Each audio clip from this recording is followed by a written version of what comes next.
Welcome to the Windows Computer and Technology channel, and in a surprise move, Microsoft is going to deprecate and eliminate the Android subsystem for Windows.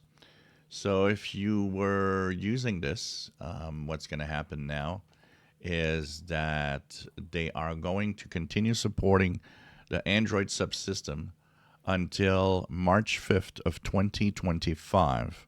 So in a year from now, this is all going to be over. And it's surprising because a lot of updates were done with the Android subsystem and a lot of changes, new features, sharing of files between the PC and the Android subsystem. It seemed to be something that was to be continued.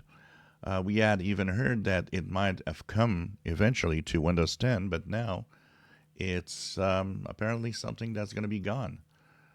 So this is a surprising decision. I don't know as to why this has changed.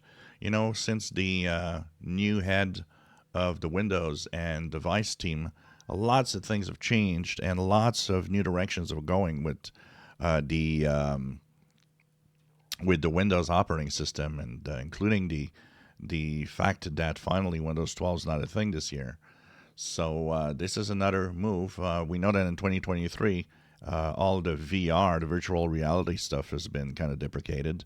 Well, now it's the turn of the Windows subsystem for Android.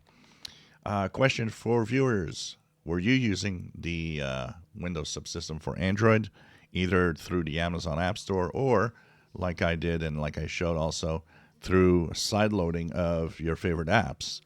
I find it sad that it's going because I think it's something unique that was cool to have, even if you didn't use it. And now it's going to be history. March 5th, 2025 is the end date. If you enjoy my videos, please subscribe, give us thumbs up. Thank you for watching.